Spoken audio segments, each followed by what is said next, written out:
اتنا زور، اتنی داڑھی کہ میرے سب ہونے میں چلے. یہ ان کا اخلاص تھا، ان کی محبت تھی. اس کے بعد جب کبھی ہم ملے آپس میں، اخوڑا ملے، پنڈی میں ملے، اسلام آباد ملے یا کسی اور جگہ ملے، دبئی میں گئے، دبئی میں درس ہو رہا تھا فجر کے بعد، حدیث کا درس ایک مسجد میں، تو نماز کے بعد دعا کے بعد مولانا آئے، یا شیخ قد عرفت قبل صوتک. میں حیران ہو گیا، میں نے کہا کیسے یہاں آ گئے؟ پھر ہم گئے اپنی مجلس میرے گھر میں گئے، وہاں بیٹھے رہے. یہ تعلق ہمارا شروع سے ہے الحمدللہ. تو وہ ساری باتیں سامنے آنے کے بعد میں حیران کہ کون سی بات کروں کون سی چھوڑوں. آپ کے سامنے یہ جو عنوان لکھا ہوا ہے یہ میرے سامنے آ گیا، علاقہ چھش میں دیوبند کا فیض. دیوبند ایک قصبہ تھا، وہ کیسے دنیا پہنچ گیا، ایک چھش کی بات نہیں ہے، پوری دنیا میں اس کا فیض پہنچا، دل واسطہ یا بلا واسطہ. مجھے یاد ہے 1966 میں پڑھتا تھا ملتان میں، تکمیل درجے میں تھا، تو سالانہ جلسہ ہوا مدرسہ خیر المدارس کا. اس میں خطیب پاکستان حضرت مولانا احسان اللہ تھانوی رحمۃ اللہ علیہ بڑے خطیب تھے. وہ دیوبند کے بارے میں بہت مخلص تھے، دیوبند کے نمائندوں میں سے تھے. انہوں نے ایک قصہ بیان کیا، کہنے لگے 1992 میں 52 میں پاکستان کا ایک وفد گیا چائنا، چین گیا، ثقافتی وفد تھا. اس میں کئی علماء بھی تھے، میں بھی اس میں تھا، مولانا فرماتے ہیں. تو ہم ایک جگہ پہنچے علاقے میں، ہم نے کہا کہ اس علاقے میں کوئی پرانے بزرگ بھی ہیں؟ انہوں نے کہا ایک صاحب ہیں پرانے بزرگوں میں سے ہیں. کہا ان سے آپ تعارف کرائیں، کہیں کہ پاکستان سے علماء کی وفد آیا اور آپ سننا چاہتے ہیں. تو آدمی گیا ان کے پاس، کہا پاکستان سے علماء کی وفد آیا آپ سننا چاہتے ہیں. مولانا فرماتے ہیں مجھے بولے، کہتے پاکستان کیا ہوتا ہے، پاکستان کس کو کہتے ہیں؟ انہوں نے کہا پاکستان ایک ملک ہے، اسلامی ملک ہے. یہ ہندوستان تقسیم ہو گیا، پاکستان بن گیا، اور دنیا کا سب سے بڑا اسلامی ملک ہے. سب سے بڑا اسلامی ملک تھا پاکستان اس زمانے میں. بعد میں کرسی کی جنگ نے اس کو تقسیم کر دیا اور 5 نمبر پر چلا گیا. 57 میں پاکستان ایک ہی تھا. کہا کہ پاکستان جو ہے وہ دنیا کا سب سے بڑا اسلامی ملک ہے، وہ بڑا ہے، اس کے طرف سے علماء ہیں. تو بزرگ کہہ رہے مجھے کوئی پتہ نہیں چلا کہ کیا کہتے ہیں، نہیں سمجھے. یہ کہنے حیران ہو گئے کہ اس کو پاکستان کا پتہ نہیں ہے. وہ بات کہنے لگے کہ ان سے پوچھو کہ تم دیوبند کو جانتے ہو، دیوبند کو جانتے ہو؟ انہوں نے کہا کہ پاکستان میں نہیں جانتا ہوں، دیوبند کو جانتے ہو؟ یہ حیران ہو گئے کہ جو آدمی پاکستان کو نہیں جانتا، جو دنیا کا سب سے بڑا اسلامی ملک ہے، اس کے سفارتخانے ہیں، جس کے نمائندے ہیں دنیا ساری میں، اس کو نہیں جانتے اور دیوبند کو جانتا ہے. یہ کیا بات ہے؟ دیوبند کے قصبوں کو جانتا ہے اور باقی پاکستان کو جانتا ہے. انہوں نے کہا جی ہم دیوبند سے تو آئے ہیں، دیوبند کے نمائندے ہیں ہم.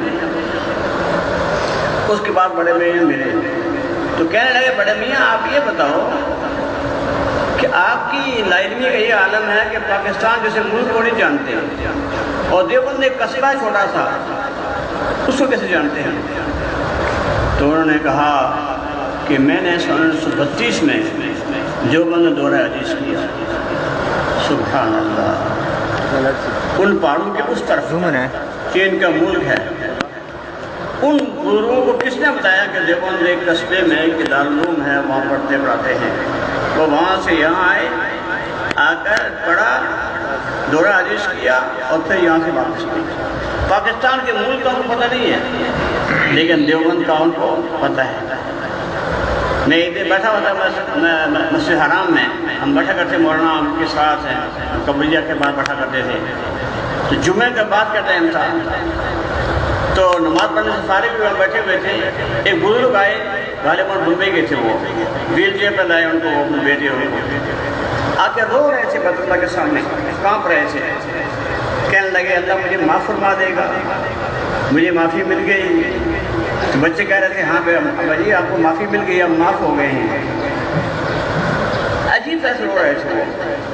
تو میں نے کہا ایک وہ برس وقت تھا 4000 برس پہلے، یہاں اللہ کا ایک بندہ آیا تھا ابراہیم خلیل علیہ السلام، کوئی یہاں انسان نہیں تھا، پانی نہیں ملتا تھا اور کوئی آبادی نہیں تھی، کوئی بے باد غیر ذی زرع، اس میں ایک گھر بنایا اللہ کے بندے نے۔ تو کیسا قدرت کا نظام ہے کہ دنیا ساری کے دل کھینچ گئے اس کی طرف اور سب دنیا وہاں پہنچ گئی۔ تو پھر میرا دیوبند کا خیال آیا، میں نے کہا اسی کے پڑھتا ہوا ہے دیوبند کہ جو ایک قصبے میں مدرسہ بنا اور وہاں سے پھر دنیا ساری میں پھیلا۔ دبئی میں ایک تھے شیخ عبداللہ علی المحمود رحمۃ اللہ علیہ، بڑے عالم تھے، وہ فوت ہو گئے، بڑے شیخ تھے وہاں کے، رابطہ عالم اسلامی کے وہ رکن تھے۔ میں ان کے بعد کبھی کبھی جایا کرتا تھا میں ملنے کے لیے۔ ایک روز میں گیا تو ان کے بعد ایک بزرگ آئے ہوئے انڈیا سے، ہندوستان سے، خدر کا کرتا، خدر کی تہ بان، رومال، ان کی عمر تھی 85 برس۔ کہنے ہاں عمر طرف رہتے ہیں شیخ، کہتے ہیں ہادا شیخ مولانا عبدالحکیم ولی من اولیاء اللہ، امام لطیف فی الہند وَأَحَدُ خَدِيجِ دارالعلوم دیوبند، یہ تعارف کرایا انہوں نے، اللہ کے وہ بڑے شیخ وہاں کے تھے۔ کہنے ہادا شیخ مولانا عبدالحکیم ولی من اولیاء اللہ، امام لطیف فی الہند، وہ بہت طبیب تھے، بہت بڑے صحیح طبیب تھے، اور احد خدیجی دارالعلوم دیوبند، یہاں سے ہمارا کرتا شروع ہوا۔ تو میں نے ان سے ملاقات کی، پوچھا ان سے حالات پوچھے، وہ مجھ سے بہت خوش ہو گئے، مولانا عبدالحکیم صاحب۔ تو مجھے کہنے لگے آپ کبھی جنوبی ہند بھی آئے ہیں؟ جنوبی ہند وہ سے مدراس کے۔ میں نے کہا جنوبی ہند کیا، میں شمالی بھی نہیں دیکھا۔ کہتے شمالی نہیں دیکھا آپ نے؟ میں نے کہا شمالی میں نہیں دیکھا۔ کہ دیوبند نہیں دیکھا؟ میں نے کہا دیوبند نہیں دیکھا۔ دیوبند نہیں گئے؟ میں نے کہا نہیں گیا ہوں دیوبند، دیکھا ہی نہیں، گیا ہی نہیں۔ کہنے لگے پر دیوبندی کیسے مل گیا؟ وہ مجھ سے پوچھتے ہیں۔ میں نے کہا دیوبند کا مذہب تھوڑا ہی ہے، مذہب تمہارا اسلام ہے اور فقہی مسائل میں ہمارا مذہب حنفی ہے۔ دیوبند ایک مدرسہ ہے، مرکز ہے، جس نے قرآن کے حدیث کے نور کو پھیلایا، فقہ کو پڑھایا۔ تو اگر ایک آدمی کا مزاج صحیح ہو، وہ جہاں کہیں بھی ہوگا کہے گا 2 2 4 ہوتے ہیں۔ اگر دماغ خراب ہو جائے تو الگ بات ہے۔ تو وہ آتے وہاں سے مجھ سے ملتے، وہ خاص تعلق اللہ نبی اللہ ہے، یعنی یہ دیوبند کی فیض کی شکلیں ہیں مختلف، دنیا ساری میں پھیلا دیوبند۔ ہمارے شیخ سے مولانا محمد یوسف صاحب کشمیر کے رحمۃ اللہ علیہ، ہمارے استاد تھے، ہمارے شیخ تھے، اور کشمیر کے علماء کے وہ تاج تھے۔ وہ سن 1942 میں فارغ ہوئے دیوبند سے، کشمیر آئے، اس وقت سے دیوبند